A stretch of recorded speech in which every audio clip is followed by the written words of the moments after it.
សូមជំរាបសួរបងប្អូនដែលចូលចិត្តស្ដាប់តាមដាននៅការលើកឡើងពីបញ្ហាច្បាប់ពីវិធានបទនេះពីវិធានបទនោះរបស់ខ្ញុំខ្ញុំតាមពិតទៅខ្ញុំចូលចិត្តស្រាវជ្រាវហើយចែករំលែកបើនិយាយពីការចែករំលែករបស់ខ្ញុំក្នុងឋានៈជាគ្រូកិច្ចសន្យានៅសាកលវិទ្យាល័យហ្នឹងវា15ឆ្នាំហើយអញ្ចឹងខ្ញុំចេះតែខំដើម្បីសង្គមហើយមួយទៀតយើងគ្មានអីក្រៅពីចំណេះដឹងហើយចំណេះដឹងនេះក៏វាមិនប្រកាសថាចេះជាងអ្នកដតីទេប៉ុន្តែគាត់ថាអ្នកដតីគាត់ចូលចិត្តចែករំលែកបែបស្ងាត់ស្ងៀមអ្នកខ្លះក៏ចូលចិត្តចែករំលែកបែបធ្វើជាវេទិកានេះវេទិកានោះអ្នកខ្លះក៏ធ្វើជាវីដេអូមែនតើទៅឱកាសនៃការចែករំលែកដោយសារតែយើងមានសម្ភារៈគ្រប់គ្រាន់ជាពិសេសគឺយើងមានបណ្ដាញសង្គមកាលពីមុនយើងពឹងលើទូរទស្សន៍យើងពឹងលើវិទ្យុយើងពឹងលើកាសែតផ្សេងក៏ប៉ុន្តែដោយសារតែយើងមិនមែនជាបុគ្គលល្បីអញ្ចឹងបើពឹងឲ្យគេមកផ្សព្វផ្សាយពីយើងគឺมันអាចទៅរួចទេជាហើយបានជាយើងសុខចិត្តធ្វើវីដេអូមាតិកាផ្សេងដែលជាចំណង់ចំណូលចិត្តរបស់យើងចែករំលែកទៅក្នុងបណ្ដាញសង្គមនៅថ្ងៃនេះខ្ញុំបានលើកឡើងអំពីកម្មវត្ថុនៃកិច្ចសន្យាទិញលក់អចលនទ្រព្យដែលពាក្យថាអចលនទ្រព្យនេះខ្ញុំចង់សំដៅទៅលើទាំងដីទាំងផ្ទះបាទអញ្ចឹងទេតើមុននឹងទិញលក់ដើម្បីការពារផលប្រយោជន៍របស់ម្ចាស់ថវិកាម្ចាស់បំណុលឬក៏អ្នកទិញតើអ្នកទិញត្រូវពិនិត្យមើលអីខ្លះពីព្រោះច្បាប់កាន់តែស្មុគស្មាញហើយតម្លៃអចលនទ្រព្យកាន់តែកើនឡើងកាន់តែមានតម្លៃដូចនេះការយកចិត្តទុកដាក់ប្រយ័ត្នប្រយែងមុននឹងចុះកិច្ចសន្យាទិញលក់គឺដាច់ខាតត្រូវតែពិនិត្យឲ្យបានហ្មត់ចត់ទៅលើបន្ទុកនៅលើដីឬក៏នៅលើផ្ទះដែលជាកម្មវត្ថុនៃការទិញលក់ឬយើងនិយាយជារួមថាអចលនទ្រព្យដែលជាកម្មវត្ថុនៃការទិញលក់នេះឲ្យបានហ្មត់ចត់អញ្ចឹងដើម្បីឲ្យមានភាពហ្មត់ចត់ការពារផលប្រយោជន៍របស់អ្នកទិញគឺអ្នកទិញត្រូវបើមានសមត្ថភាពអាចធ្វើការងារនឹងដោយខ្លួនឯងតែបើសិនបើអត់មានសមត្ថភាពទេគឺត្រូវពឹងអ្នកជំនាញត្រូវពឹងអ្នកច្បាប់ដើម្បីឲ្យជួយធ្វើការងារនឹងឲ្យអ្វីដែលអ្នកទិញអចលនវត្ថុអចលនទ្រព្យត្រូវគិតមុនគេទីដែលគេហៅថាបន្ទុកនៅលើដីឬក៏នៅលើផ្ទះហ្នឹងគឺទី1តើដីហ្នឹងគឺជាកម្មវត្ថុនៃកម្មសិទ្ធិដែរឬអត់ដីដែលជាកម្មវត្ថុនៃកម្មសិទ្ធិដែរឬអត់នេះដោយហេតុថាដីវាមានដីរបស់ដែលអាច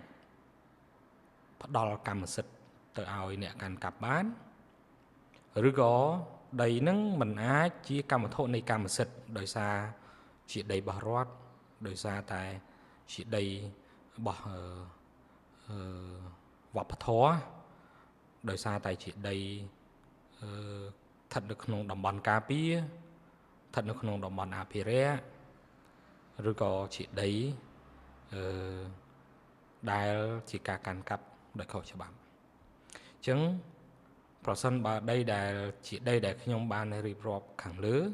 វាអាចជាដីមួយទៀតឧទាហរណ៍ថាដីមានសាលក្រមដីសាលក្រមកាត់ទៅឲ្យអ្នកនេះទៅឲ្យអ្នកនោះបាត់ហើយប៉ុន្តែអ្នកដែលកាន់កាប់អ្នកដែលរស់នៅហ្នឹងគាត់អាចមានតែប្លង់បាទគាត់មានតែប្លង់អីជាដើមហើយប្លង់ស៊ីនទៀតអញ្ចឹងយើងត្រូវប្រយ័ត្នទៅលើបញ្ហាថាតើដីហ្នឹងគឺជាដីដែលអាចជាកម្មសិទ្ធិមកឯកជនមកឲ្យគាត់បានដែរឬអត់នេះជាការពិនិត្យចំណុចទី1ចំណុចទី2គឺយើងត្រូវទៅមើលថាតើដីនេះជាទ្រព្យរួមឬក៏ជាទ្រព្យដោយឡែកទ្រព្យរួមឬក៏ទ្រព្យដោយឡែកពេលខ្លះយើងពិបាកកំណត់ប្រសិនបើដីប្លង់រឹងយើងមានប្លង់រឹងមានឈ្មោះច្បាប់គេសន្មតថាឈ្មោះអ្នកដែលស្ថិតនៅក្នុងវិញ្ញាបនបត្រសម្គាល់ម្ចាស់អចលនវត្ថុហ្នឹងគឺជាម្ចាស់កម្មសិទ្ធិហើយប៉ុន្តែបើសិនជាយើងនិយាយថាប្លង់ទុនខ្មែរយើងអត់ដែលមើលថាជាភាសានិយាយយើងនិយាយបានប្លង់ទុនប៉ុន្តែយើងមានដីគេហៅថាប្លង់រឹងចុះបញ្ជីផ្ដល់កម្មសិទ្ធិពេញលេញមួយទៀតយើងហៅថាភោគៈដែលខ្ញុំបាននិយាយកាលពីคลิปមុនហើយគឺជាដីដែលមានចុះបញ្ជីបានសម្គាល់សិទ្ធិប្រើប្រាស់ដីធ្លីនិងបានសម្គាល់សិទ្ធិកាន់កាប់អចលនទ្រព្យនេះអចលនវត្ថុមានបានពីរប្រភេទហ្នឹងគេហៅថាភោគៈប៉ុន្តែយើងច្រើនតែហៅប្លង់ទុនឧទាហរណ៍ថាប្លង់ដែលចេញដោយចៅសង្កាត់ប្លង់ដោយចេញដោយចៅសង្កាត់กระดาษទិញលក់ផ្ដាច់មែនទែនទៅប្លង់ទុនហ្នឹងគឺជាភាសាមួយដែលយើងចេះតែហៅហើយអាប្លង់លក់ផ្ដាច់ហ្នឹងគឺមិនមែនជាប្លង់ដែលគេទទួលច្បាប់អត់ទទួលស្គាល់ទេអាប្លង់អាកិច្ចសន្យាទិញលក់ផ្ដាច់ហ្នឹងច្បាប់គេគ្រាន់តែទទួលស្គាល់ថាជាការបង្ហាញឆន្ទៈរបស់ភាគីប៉ុន្តែការទិញលក់ប្លង់ទុនហ្នឹងយើងរហូតដល់ផ្ទេរកម្មសិទ្ធិទៅដល់ស្រុកមែនទែនទៅនីតិវិធីនៃការផ្ទេរកម្មសិទ្ធិហ្នឹងតើប្លង់ហ្នឹងដីហ្នឹងជាកម្មវត្ថុនៃសិទ្ធិបង្កើតបានទៅជាសិទ្ធិ fraudulent ដែលអាចផ្ទេរដែលអាចផ្លាស់ប្ដូរដែលអាចប្រតិភោគសិទ្ធិ fraudulent អីបានអត់បានយើងផ្ទេរឃើញទេផ្ទេរឬក៏មានការបង់ពន្ធប៉ុន្តែអានេះគឺជាសកម្មភាពមួយដែលសឹងតែច្បាប់មិនទទួលស្គាល់ដោយសារអីដោយសារកិច្ចសន្យាលក់ផ្ដាច់នេះគឺមិនមែនជាកិច្ចសន្យាគេហៅថាជាលិខិតរបស់ឯកជនដែលមិនមែនជាលិខិតរបស់គេហៅថាយថាភូតទេអញ្ចឹងភាគីគាត់បានដាក់ចំណងជើងមួយថាកិច្ចសន្យាទិញលក់ផ្ដាច់អញ្ចឹងកិច្ចសន្យាបែបនេះគ្រាន់តែជាការបង្ហាញឆន្ទៈរបស់ភាគីប៉ុន្តែកិច្ចសន្យាទិញលក់ផ្ដាច់ដែលច្បាប់ទទួលស្គាល់គឺជាកិច្ចសន្យាគេហៅde vente កិច្ចសន្យាលក់ផ្ដាច់ឬក៏ vente définitive ដែលជាទូទៅ កិច្ចសន្យានេះនៅក្នុងការអនុវត្តរបស់យើងគឺភាគីត្រូវយកកិច្ចសន្យាដែលខ្លួនបានធ្វើនេះទៅផ្ទេរកម្មសិទ្ធិអញ្ចឹងអាការផ្ទេរកម្មសិទ្ធិនេះគឺត្រូវសិទ្ធិបើសិនជាដីនឹងជាកម្មវត្ថុនៃកម្មសិទ្ធិគឺយកទៅសូយោដី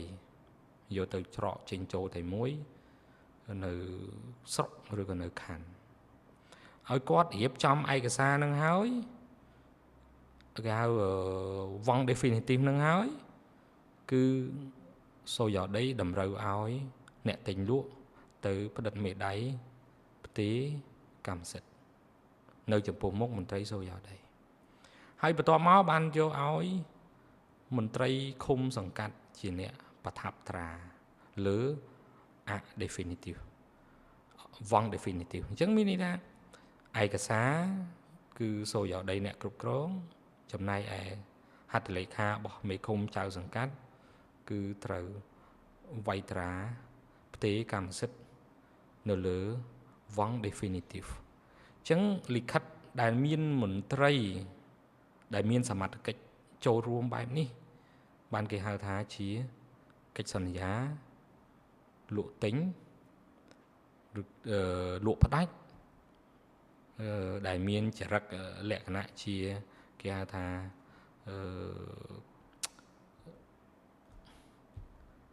ដែលជាលិខិតផ្លូវការច្បាប់គេហៅថាជាauthentic បាទជាលិខិត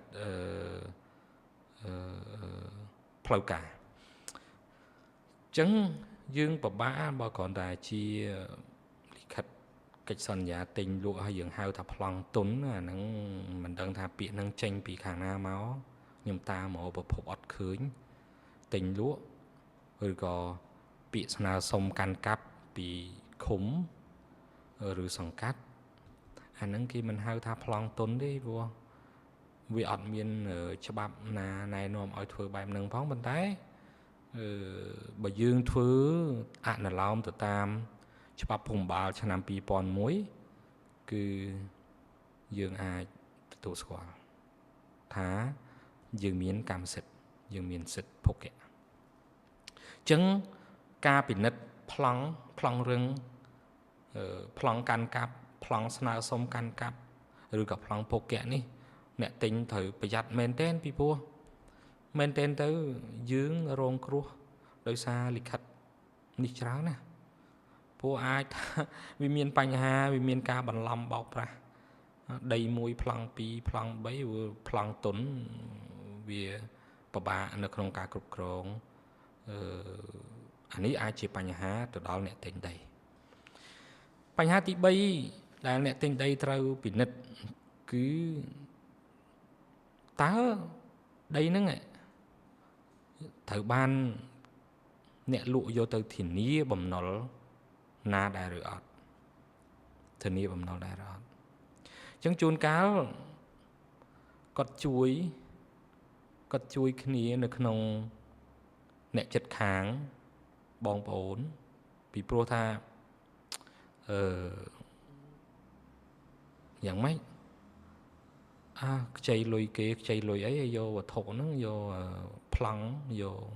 អីហ្នឹងយកដាក់ធានាយកដីហ្នឹងដាក់ធានាអញ្ចឹងបើសិនជាមានជាប់បន្ទុកបែបហ្នឹងគឺពិបាកទិញ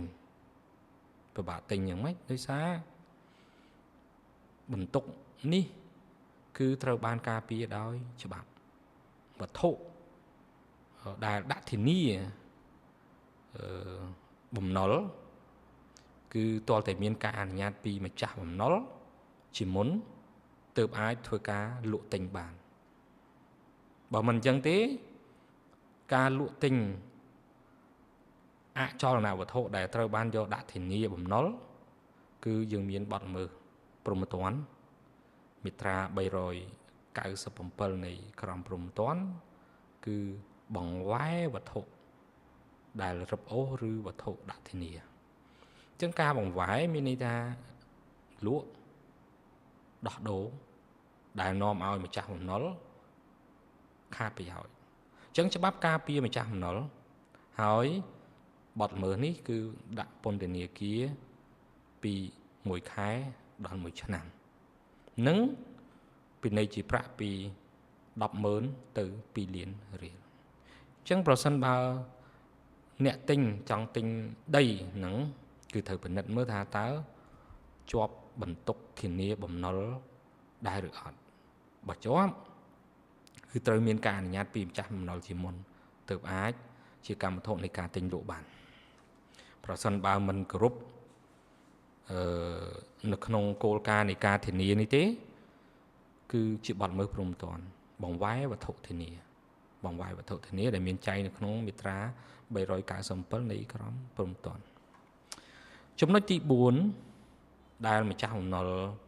ត្រូវតែពិនិត្យគឺទ្រព្យនឹងជាកម្មវត្ថុនៃការធ្វើសតតិកម្មដែរឬអត់ប្រសិនបើទ្រព្យនឹងជាទ្រព្យនៃកម្មវត្ថុនៃការធ្វើសតតិកម្មបែងចែកទ្រព្យគឺយើងមានភាពស្មុគស្មាញនៅត្រង់ថាការធ្វើសតតិកម្មតាមមាត្រា1145នៃក្រមរដ្ឋវិន័យគឺសតតិកម្មតាមច្បាប់និងសតតិកម្មតាមបណ្ដាំសួរថាឥឡូវសតតិកម្មចាប់ផ្ដើមពេលណាគឺចាប់ផ្ដើមនៅពេលមានមរណភាពឧទាហរណ៍មរណភាពរបស់ឪពុកឬរបស់ម្ដាយគឺសតតិកម្មត្រូវចាប់ផ្ដើមធ្វើប្រសិនបើស្លាប់ឪពុកម្ដាយនៅម្ដាយត្រូវយកទ្រព្យសម្បត្តិដែលជាទ្រព្យរួមរវាងឪពុកម្ដាយទៅចែកជាមួយកូនដែលមានវ័យជានិតិជនវ័យជានិតិជននេះគឺគេទទួលបានចំណែកយកមកចែកគ្នាជាមួយម្ដាយចុះអនិតិជនក៏គេមានសិទ្ធិទទួលមរតកនឹងដូចគ្នាប៉ុន្តែគ្រាន់តែអនិតិជននោះស្ថិតនៅក្រោមអាណាព្យាបាលស្ថិតនៅក្រោមអំណាចមេបាអញ្ចឹងបើស្ថិតនៅក្រោមអំណាចមេបាគឺឪពុកម្ដាយមានសិទ្ធិសម្រេចតែបើកូននិតិជនគឺកូនរួចផុតពីអំណាចមេបាអញ្ចឹងគេមានសិទ្ធិមានកាតព្វកិច្ចដែលមិនស្ថិតនៅក្រោមអំណាចមេបាទៀតទេអញ្ចឹងគេទទួលស្គាល់ច្បាប់ទទួលស្គាល់កូនដែលជានិតិជននោះថាមានបុគ្គលភាពគតិយុត្តបុគ្គលភាពជាបុគ្គលដែលទទួលបាននៅសិទ្ធិនិងកាតព្វកិច្ចដូចម្ដាយដែរអញ្ចឹងនៅពេលដែលមានសតតិកម្មតាមច្បាប់គឺត្រូវធ្វើការបែងចែកទ្រព្យក៏ប៉ុន្តែបញ្ហានៅត្រង់ថាប្រពៃណីយើងគឺមនោសញ្ចេតនាជាធំកូនរស់មួយម្ដាយ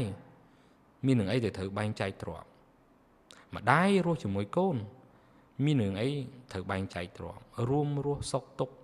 ជាមួយគ្នាសាមគ្គីគ្នានេះជាប្រពៃណីយើងប៉ុន្តែច្បាប់បានកំណត់ច្បាស់ហើយថានៅពេលដែលមានមរណភាពឪពុកឬម្ដាយទ្រព្យឬបំណុលត្រូវធ្វើការបែងចែកឬគេហៅថាសតតិកម្មត្រូវចាប់ផ្ដើមប៉ុន្តែដោយសារប្រពៃណីដូចខ្ញុំលើកអញ្ចឹងគឺពិបាកនៅក្នុងការធ្វើការបែងចែកមរតកនេះក៏ប៉ុន្តែបញ្ហានៅត្រង់ថាប្រសិនបើយកមកលក់មកឲ្យអ្នកទិញហើយអ្នកទិញគាត់អត់បានពិចារណាគិតថាតើទ្រព្យហ្នឹងជាកម្មវត្ថុនៃការបែងចែកសតតិកម្មដែរឬអត់ពីព្រោះទ្រព្យរួមឪពុកឬម្ដាយស្លាប់ត្រូវមានលិខិតមរណភាពរបស់ឪពុកឬម្ដាយដែលបានស្លាប់ហើយបើមានកូនជានិតិជននៅក្នុងចំណែកហ្នឹង